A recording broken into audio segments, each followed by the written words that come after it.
behalf of the See It to Be It Career Connections Committee, we're excited to host this civic engagement panel.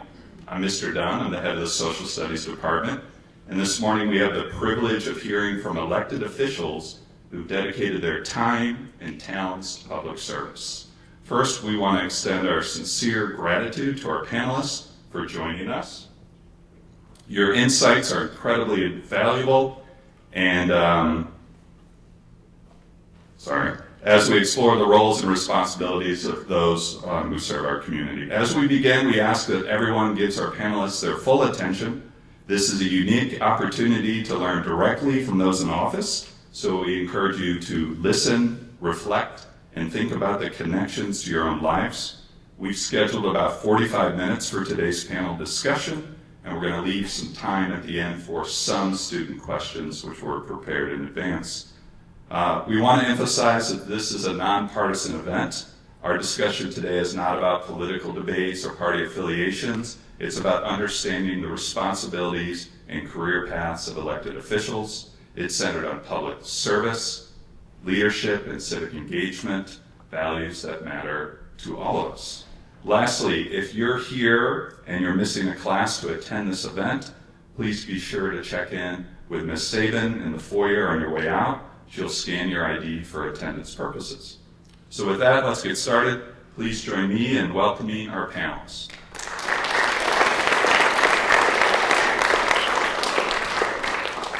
All right, so we're going to start with introductions. We just ask that all of you tell us who you are, what's your current role as an elected official, who are your current constituents, and this Collier students wanted to know what's the favorite part of your role. Yes, thank you. So my name is Régis Charbot. I am the village president for the village of Lake Bluff, basically the mayor in a certain, following a certain, there are 3 laws in Illinois and we are village presidents in Lake Bluff. I grew up as an engineer. I grew up as a person, I'm a technologist. I do software, I do electronics, I do software, a lot of software. And my life has been all about, my career has been all about healthcare information systems, building the medical records that we all use every day in this country, pretty much anywhere where we go. Every time you see a doc, my system is in front of that doc, caring for you from a clinical care standpoint. My life has been all about building teams, and it was a natural transition for me to volunteer for the village of Lake Bluff, and first as different organizations, Boy Scouts, Girl Scouts, and a few other things before being recruited, kicking and screaming for the village of Lake Bluff. And what's the favorite part of your role? First, it is volunteer. We are the government, and I get to talk to a lot of people and have fun with it. Great, thank you. Good morning, I'm Pete Clemens. I'm an alderman in Lake Forest. I think in the program it said I'm a Ward 1 alderman. In actuality, there are 4 wards in Lake Forest. The citizens of each ward elect 2 aldermen, but we serve the city and not our wards, so I just want to make that distinction. Secondly, I have a background in healthcare, as you do. I also have been working with the high school here for 8 years as the co-chair of the business incubator. So you might see me in the school periodically. I do go to the incubator regularly to work with the students. I also recruit volunteers for the business incubator. It requires about 40 adults to support the program that come in and work with the teams as mentors, coaches, and judges. So what's the most interesting part of my job? There's always a lot going on in Lake Forest. There are always a lot of projects. The most important project today is the city is going to build out a new police station. So there's a lot involved in financing that. There's a lot involved. The city bought a office building over in Conway Park. So we're in the process of developing that property.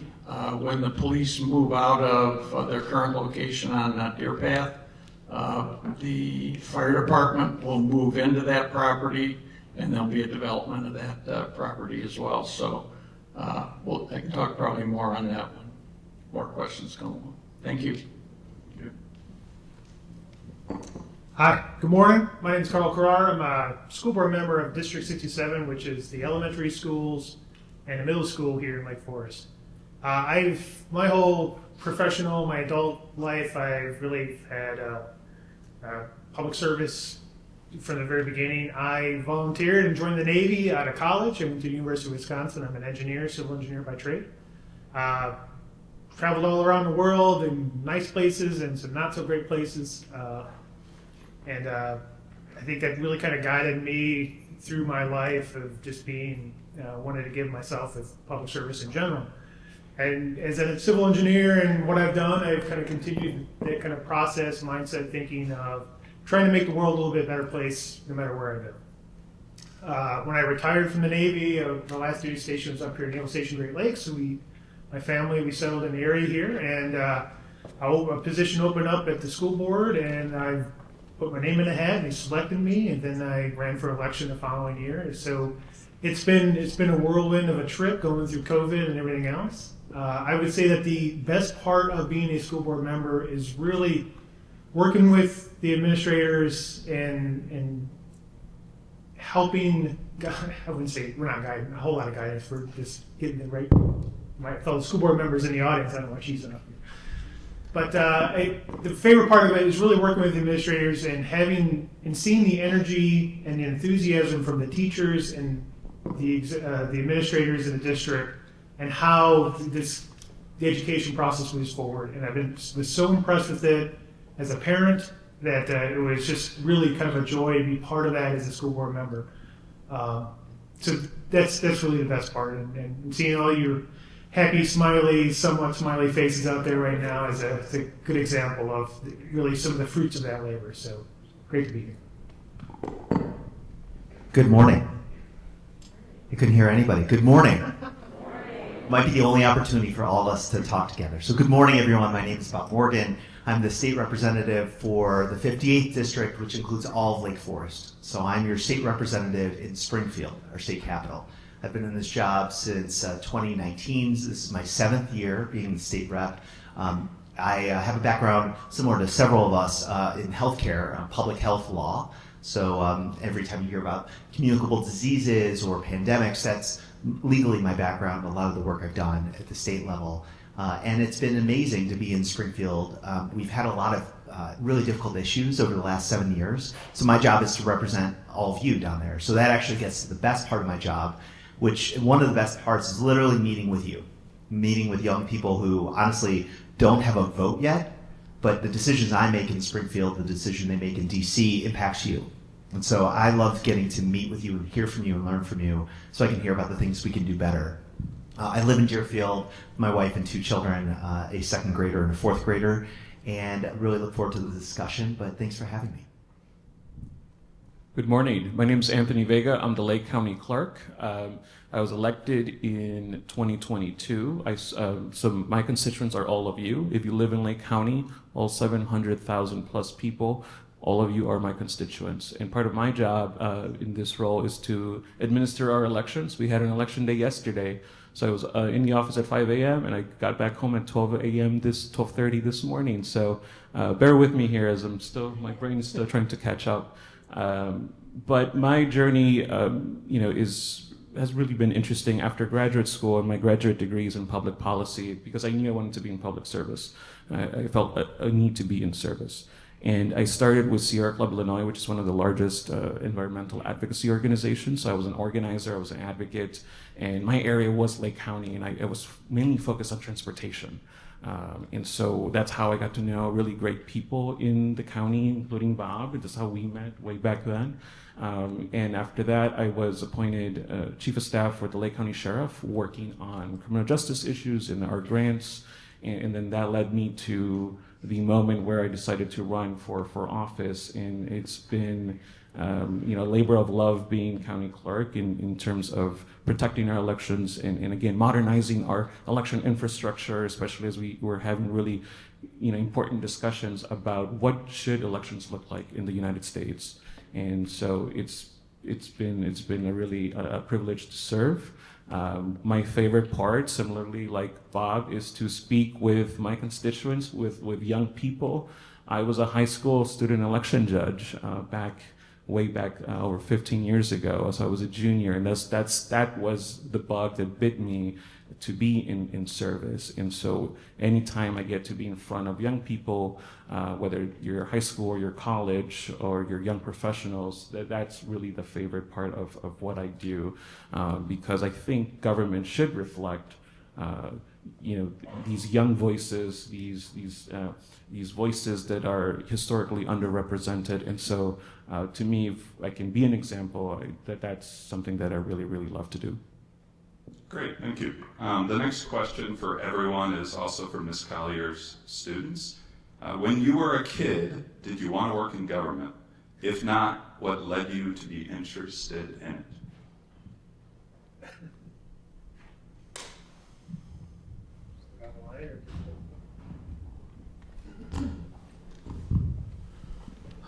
So I grew up somewhere else, and given the accent, and I have an experience where my dad was a councilman.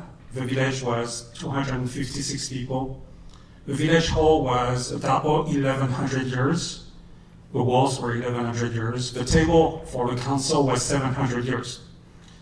I think the tablecloth was also 700 years, by the way, but that's beside the point. And I got to see local politics as it will get things done. There's no politics. This is, can we afford that? Can we build the next pipe going to take care of people for used water? It was fascinating. It was absolutely, because I was 12, because I started doing that when I was 12, I wanted to see my dad on Sunday afternoons being part of that council of 7 people in France. It gave me the bug that is, I want to be part of the conversation. I know what's happening. And then my mom was part of a senior center. She created that senior center for the 12 people who showed up every week on Thursday afternoon. And I was the kid going to get the branches for Christmas to decorate the space. I did the village celebration that was on June 15, June 20, where we had a bicycle race. I was the 12-year-old, 14-year-old serving the alcohol from 5 in the afternoon to 3 a.m. And Huda was on a walking covered with sugar. It was disgusting. But that was civic participation.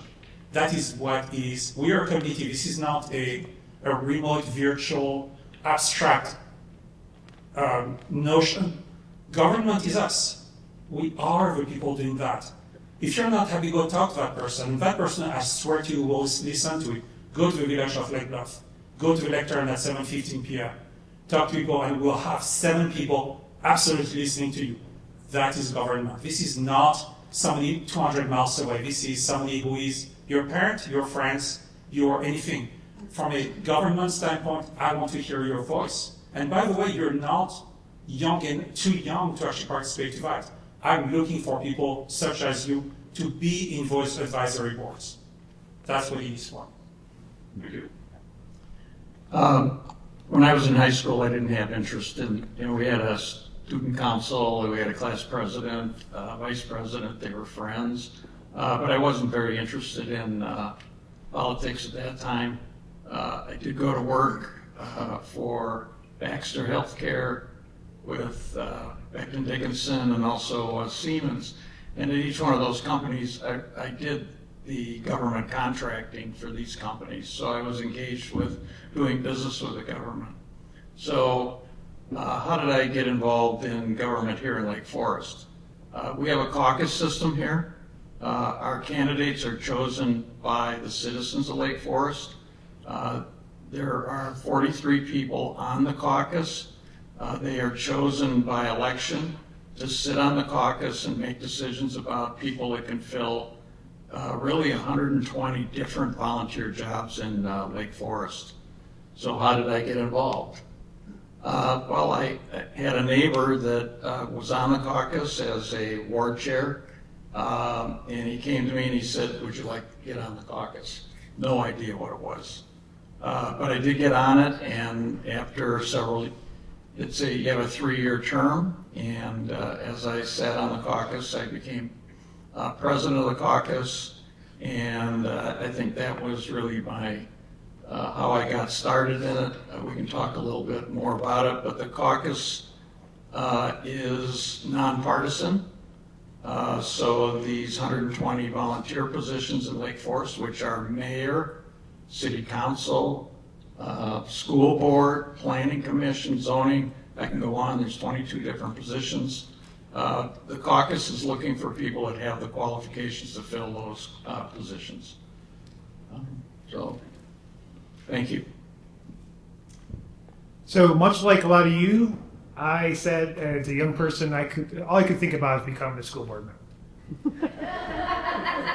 No, not at all. So my path to government service even was a little bit different. I was an engineering student at University of Wisconsin, and as I was about to graduate, I kind of saw the writing on the wall that I was going to have to spend the next 6 months of my life or a year working at a drafting table in Milwaukee, and that kind of scared the bejesus out of me. So I thought, well, let's try something different. So I joined the Navy. Joined the Navy as a civil engineer corps officer, and it was a 4-year commitment, and that turned into 22 years because it was always something interesting to do, or someplace interesting to go. And like I said, there were some really great places. Like I got to live in Italy for 3.5 years. My daughter was born there. And I had to work in some not so great places like Iraq and Washington, D.C. Springfield. I didn't go to Springfield. But it wasn't a calling to me to join the military to do government service. It was something that became one. It really became part of my identity as an adult.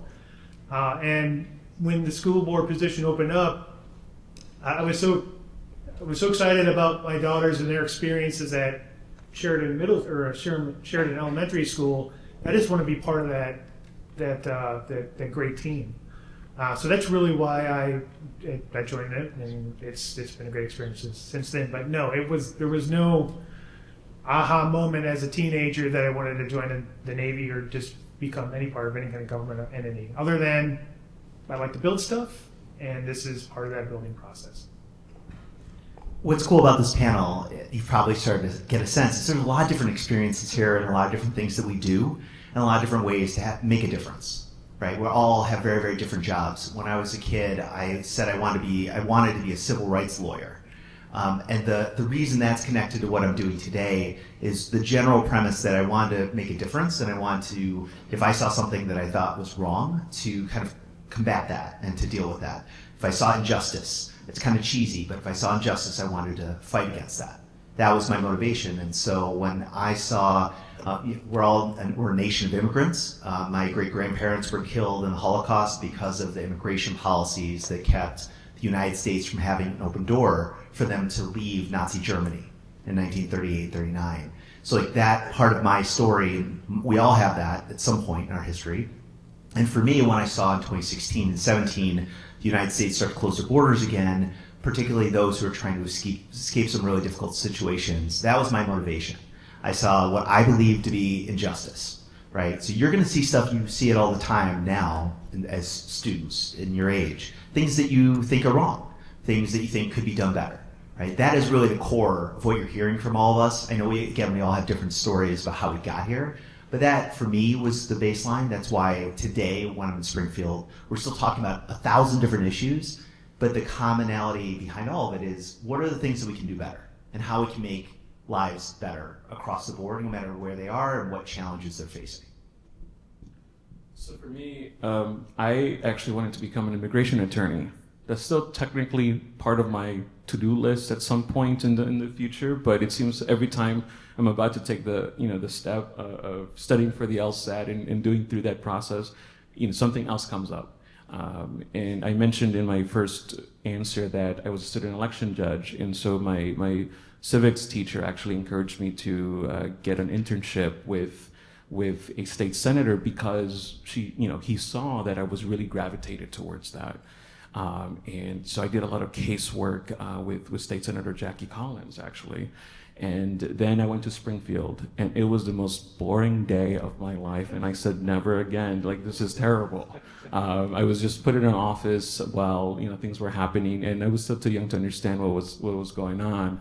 And so by the time I got to college, I really was, obviously finding myself and realized maybe, going to law school is not for me right now. And so that's why I went into public policy, because I still wanted to be, law adjacent. And I ended up being an organizer for the first few years after graduate school. But originally, the goal was to be an immigration attorney. I'm a first generation American. My parents immigrated from Mexico. So to me, that's very important to me. But here I am. Great, thanks. So we heard a little bit about your backgrounds and how you got interested in public service. And I think people would be interested to hear then, now that you're in this role, what is it like on a day-to-day basis? And as we think about career pathways, what do you think is the knowledge or the skills, the dispositions that students who might be interested in public service need to develop? So what's like day to day, and what do you need to be successful in your role?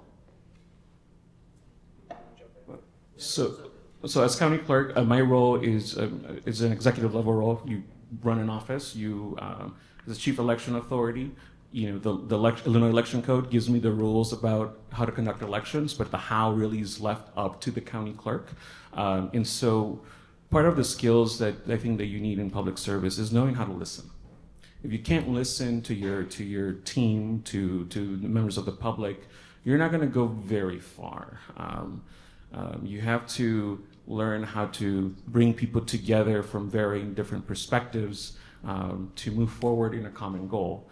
And if you can't bring people together, again, you will not go very far. And I think the more I am in leadership, the more I understand that sometimes as leaders, we're not the ones that should be doing the talking, especially when we're discussing policy. And it's listening to the staff and guiding them through that deliberative process. And while I get to decide the internal controls of my office, I am still accountable, one, to the people. Every 4 years it's an elected position. You will give me a grade, which is, am I going to keep my job or am I not? But there's also a budgetary responsibility, and the county board appropriates my budget. So I have to justify to the county board our expenditures or why we need to fund this particular project. And so knowing how to communicate, you're listening, but also you have to learn how to communicate properly to your different stakeholders that you have, because they're the ones that are going to also be able to assist you along the way. And so you have to learn how to listen, you have to learn how to collaborate, and I think quite frankly, as an elected official, you need to learn when to be quiet and just let others, pave that way for you. There are two different parts of the job for being a state representative, which in and of itself is a part-time job. So I work part-time as a lawyer at a law firm. The other part of the time, which is really a full-time job, but technically being a state rep is a part-time job. There are two parts. One's in Springfield, which is a team sport. Raise your hand if you're on a team of any kind in the school. Right? So you get this, right? So we're part of a team, which means you can do nothing by yourself. You need the team to come with. So there are 118 state representatives. I'm just one of them. I can't pass anything unless I convince 59 other state representatives to agree with me. You need 60 votes. And then you have to pass it out of the Senate, and then you have to get the governor to sign it. So I could have the most brilliant idea in the world, in the history of the world, and if I can't convince 59 other people that it's a good idea, it's not going anywhere.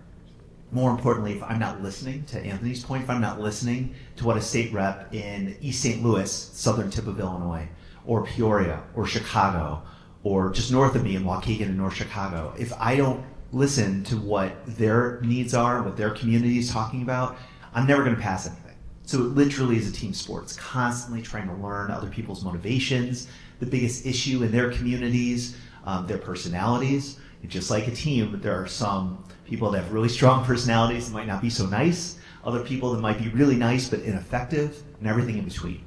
When I'm here as a state rep, I have 108,000 people in the district. Every state representative district, 118 of us, we each have 108,000 people in our district, no matter where you live and where you represent.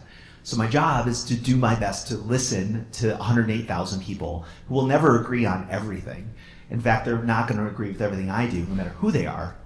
And my job is to learn, to listen, trying to figure out what are the biggest issues. You know, if 60% of the district agrees with something, but 40% disagrees, is that enough for me to weigh in on something? What if I believe in something that only 10% of the district agrees with? Am I leading with what I believe in or what the district believes in? And that is a constant challenge. Most of the time it's aligned, most of the time it's not so clear and stark. But those are real challenges, and that's part of the day-to-day. Between now and June, I'll be in Springfield most of the time. This was one of my rare off weeks. So again, I'm really glad that you guys invited me so I could be here with you. But then the rest of the month, next 2 months, I'll really be in Springfield, passing laws, dealing with the budget, trying to do things to help the community. I think a common theme you're going to hear here is listening. So my day job is I'm the Director of Facilities for Lake County, so I actually work with the County Clerk, Anthony Vega, here on a pretty regular basis. And in that position, I have to listen to what the requirements are of the elected departments and the Sheriff's Office and some of the other areas, and try to interpret what they need in order to do their operations. So that's what I do on a day-to-day basis. Now, as a school board member, I represent the students, the parents, the administrators, the faculty, the staff, community members, even the families within the city here that don't have kids in the system. So our responsibility is really to ensure that the taxpayer dollars are spent in the right way, that the policies are driving forward, that we have the best opportunity for all of our kids, and that they're progressing along the system as best they can. But on a day-to-day basis, this is definitely probably more of a part-time job than even the other members of the panel here, especially the county clerk, who is at the full-time, 100% off, like even very long days. Yeah, that's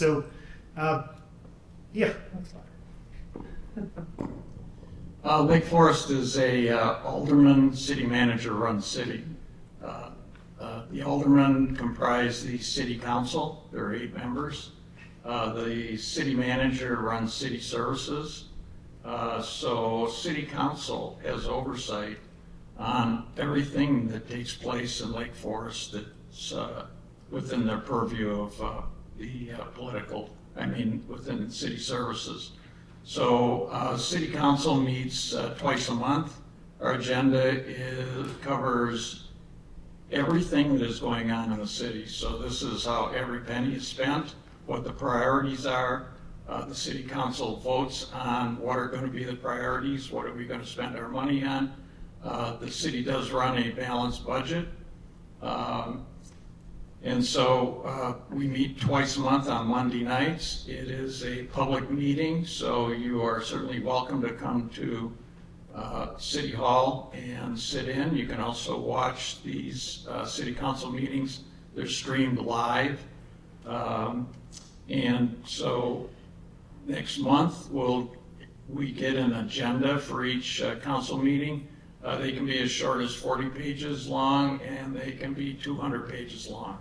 And we will cover all the aspects of what is being discussed. These can be things that are brought by the Building Review Committee, Planning Commission, Zoning Board, etc. So I would welcome you if you have some interest in understanding how the city works. We do see students come into City Council and sit in on the meetings, but you're also welcome to watch it and stream it as well. Thank you. Okay, great. This is the last general question before we hear from... Oh, yeah, sorry. Sorry, my bad. It's important. Yeah, sorry. Sorry. I am going to supplement what Bob said about this is a team sport. If the question really is, what is going to get you prepared to be part of this community, to engage in civic discourse, basically? Bob said this is a team sport. I say that you guys are already practicing for that sport. You cannot go through high school without being part of a team. Now it's basically bugging you, it's annoying, you have to work with other people, but life is about that. It's about you cannot actually succeed in high school and in college without being part of a team. And by the way, I wouldn't have succeeded if I was not part of a team. I mean, they supplemented me where I failed and vice versa. So we're part of a team. But I would also expand that to we're part of a community, okay? When I went through grad school here in this country, my roommate was getting his PhD in history, and his thesis was about how people survived in the Great Plains. Okay? If you look outside and if you come, there's no road, this is a really harsh environment. You have no chance to survive. And so if you look at geography, people came from, in our area, from Ireland, France, Norway, Sweden, and all the countries basically came by latitude like that. People had to come here, they had to come as communities, they had to get together, they had to forget their individuality, they had to work together to survive. We're still here. We are still doing that. Lake Forest is extremely wealthy, but we're still doing that. We still work as people. It takes a village to succeed. You're really practicing for it. And if you remember that, so history is important. Know your history. Know where you're coming from. And then, to your point, Anthony, you have to listen to your community. We are part of the community. I only go by consensus. I only listen to people to what's important to our community. Listen around you. Listen to what people say. Be aware of your event. Be aware of national politics, to how it affects us on a non-partisan level. It's all about community. It's all about being with people. It's about learning. Great, thank you. Just as a quick follow-up before students ask some questions, you spoke a little bit earlier about how students could make a positive impact in their community. And as they think about themselves, many of whom can't vote yet, we heard a little bit about how they might get involved. This is a question just open to anyone who wants to speak to it, but if they were interested in getting involved, what are the opportunities for them? I can start on that. Lake Bluff is 5,622 people. We have about 40 to 50 positions in advisory boards. The way we work is we have 4 different governments in Lake Bluff. So the schools, the village, the library, and the park district. Every one of these boards, these government bodies, actually has elected people and advisory boards. The advisory boards are the people that are recruited to work on issues. So for example, if you guys want to build a house in Lake Bluff, you will eventually get a building permit, but before that you have to go in front of commissions to make sure that you fit the parameters. And if you want something specific, you want your house to be pink, okay? People might not agree with that. And so people are going to review your designs. These people are volunteer. We have review board for architecture. We have a review board for history. We have environment. And so as part of these boards, you don't have to be 18 to do that. The Environment Commission in Lake Bluff has a high schooler. We recruit actively for that. If you want to be part of the system, if you want to actually participate to civic life in Lake Bluff, you're more than welcome. Send an email to our village administrator. Talk to me as I walk out of here. We will find you a place for you to participate. It's fascinating to be part of the system. It's fascinating to hear a conversation. You hear why things are. And sometimes you might wonder, I wonder what happened there. Read or be part of the system. It's actually a lot easier than you think. If you're interested in college and volunteering, there are a lot of volunteering opportunities in Lake Forest. As you start looking for schools, these schools are going to be interested in what you did with your volunteer time. If you're striving for National Honor Society, you'll have a minimum requirement that you have to achieve in terms of volunteering. It doesn't necessarily have to be associated with the government. You can volunteer with Lake Forest Open Lands and other areas in the city. So if you have any questions about volunteering outside of just this general discussion, I'm welcome to talk to you about other opportunities where you can volunteer. All the schools, I think all the schools, starting middle school and up, you've all done very well with the volunteer hours that you've given of yourselves. But you can do stuff on a day-to-day basis that maybe you don't have to sign up for to go ahead and do. Just be a kind and giving person in the community. You see a police officer, you see a fire department personnel running around, or if you see some of those sailors come on down with their little Dixie Cup caps on, just thank them for their service and what they're doing, or just wave and say hello. I mean, those are very simple things, and it sounds dumb, and it probably sounds silly to 15 and 16-year-olds, but it actually does make a pretty big difference. So try that. Just be kind. That I think that's a really important point. Several of the laws I've passed came out of high school student ideas, a lot of environmental policy ideas. So if you have ideas, tell your teachers. We hire interns in my district office in Highwood. If you are interested in that or have ideas or questions, please ask your teachers. They will all have my email and contact info. Would love to hear from all of you, and honestly, would love to see you all more involved. Under Illinois law, high school students that are juniors or seniors can serve as student election judges. So you get a front row seat to the democratic process as you're processing voters as they cast their ballots on election day. So if you are interested in that, you can always go to my website or have your teachers reach out to me. I can send you the application so you can be on our roster for the gubernatorial election next year. I believe this is mostly ninth grade, so you may have a couple more years to go. But that's always a really important thing to do. You earn money, but you also that service fulfills your civics requirement under Illinois.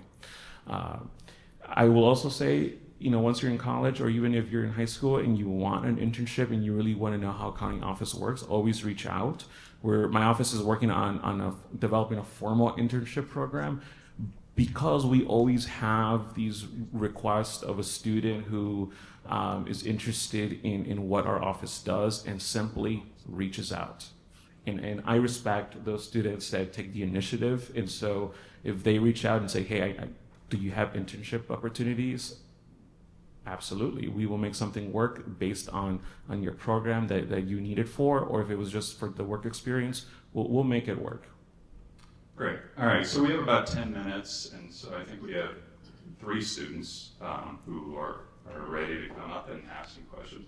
Ms. Dudek, I believe you have a student in 4th period who's willing to come up. If you could come up, I'll hand you the microphone. You can ask your question directly. Just introduce yourself. All right. I'll bring the microphone to you.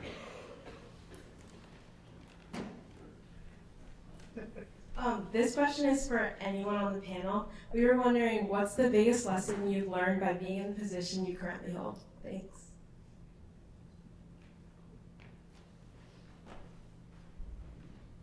What's the biggest lesson you've learned from being in the position you hold? Anyone can take it.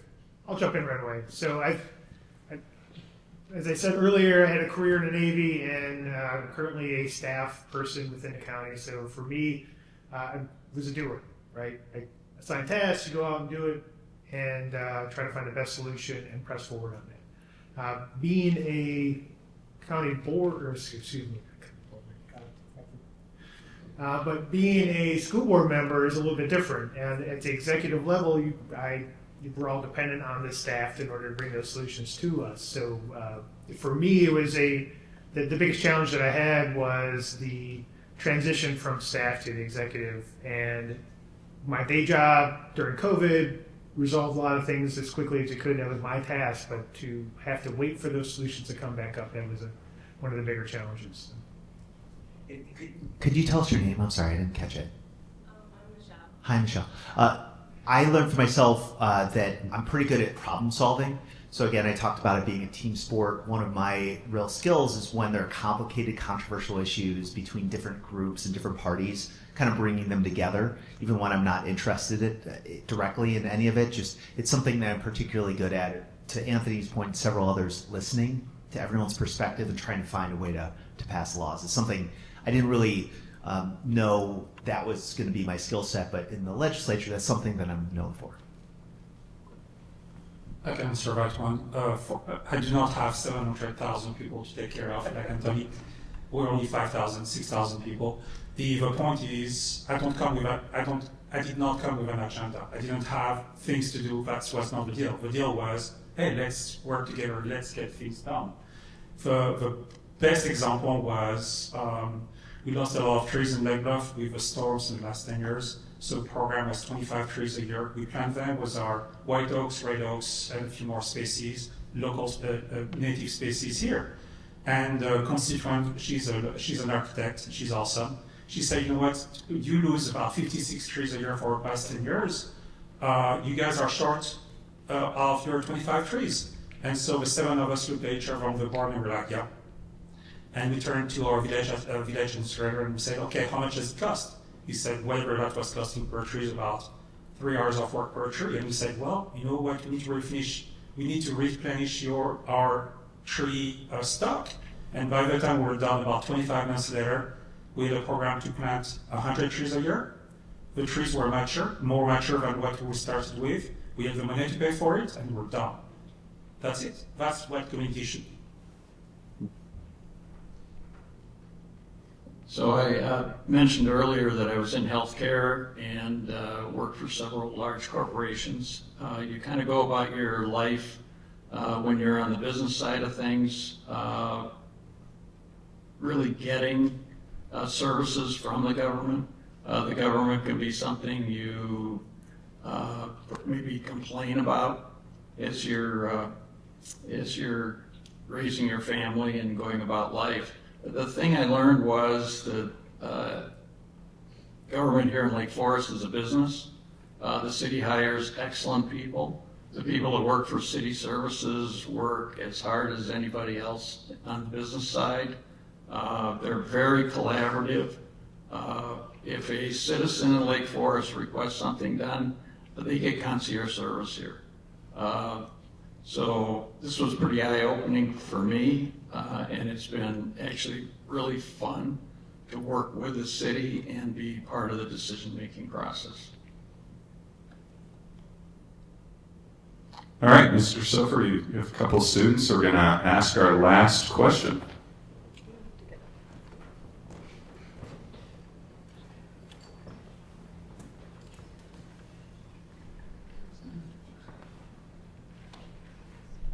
Hi, I'm Ashlyn. I'm Sarah, and this is for Bob Morgan. You have been working on legislative that responds to the Highland Park shooting. How does your process of working on a bill change if it might have constitution implications? And how do you prepare to write a bill that might involve multiple complicated factors like guns and mental health? Ended with a softball question. As a few of you in the audience might have been, I was at the parade with my wife and kids in July of 2022. That transformed my responsibility as a state rep, because a day before, a week before, a year before, if I had said in Springfield I wanted to lead on gun violence prevention, I don't know if I would have been laughed out of the room, but I wouldn't have been taken seriously, despite the fact that about 5 years prior to that, I had lost a family member to mental health who killed his parents and then himself. Because of mental health, right? So gun violence impacted my family, but for Highland Park's experience, I wouldn't have had the opportunity to make a difference for other communities beyond ourselves. So I took that really seriously, and it took a lot of work, again, a lot of listening, especially to people that disagreed with me. The constitutional issues are very, very real. We spent a lot of time on that. Being a lawyer, that helped because I had that background of law and understood kind of where the law had been and where it was heading. But I think that in that particular moment, there were so many different considerations. Our community really wanted to see something happen because of that. What I said is not because of Highland Park, but because they didn't want another community to experience what Highland Park went through. And so we spent a lot of time trying to craft a law that we thought was going to be successful. You may or may not pay a lot of attention to lawsuits. I assume you don't. The average person doesn't. We have won pretty much every lawsuit against the assault weapons ban that we passed, including so far the U.S. Supreme Court. And that was not for sure. Truthfully, I did not know for sure how that was going to play out in the courts. I had some ideas. I thought we were making the best possible argument, but you just don't know. We don't have any judges in the room, but I mean, every judge is different. So every judge hears an issue and a case and an argument very, very differently, so you just never know. But most importantly, so far, that law has been upheld, and for the last 2.5 years now, Illinois has seen a reduction in mass shootings, reduction in gun crimes, and that law we passed was at least part of that. To the mental health question, it's easy sometimes to lose track of how mental health was a big piece of that shooting, just like it's a piece of a lot of shootings. The people that undertake violence because of mental health, which again, I'll go back to what my family experienced, that most gun violence is day-to-day gun violence. Most gun violence is self-harm, suicide, it's accidental shootings because they didn't secure a gun in their home. The parents didn't, right, or a loved one. And so there's a lot more to do. I guess I hope that'll be your takeaway, that nobody in government thinks that we've done everything we need to do to reduce gun violence. And also, we're trying to do it in a way that's constitutional, but also ultimately is going to make our community safer. Thank you so much for that question. All right, thank you. So thanks to the audience. You all were so respectful and attentive and thoughtful. It's fantastic. We have a lot more questions. We have a limited amount of time. I think one thing you could all take away from this is that they want to listen to you and they're accessible. So truly, they're your representatives, they represent you, and take advantage of that opportunity that you've been given. And to our panelists... I think it's Jeff. Yeah, go ahead. Can I just ask that you send all of us those questions and we have an opportunity to respond to all of you after today? Happy to do it, for sure. And thank you all very much for giving your time here today, and thank you very much for your public service.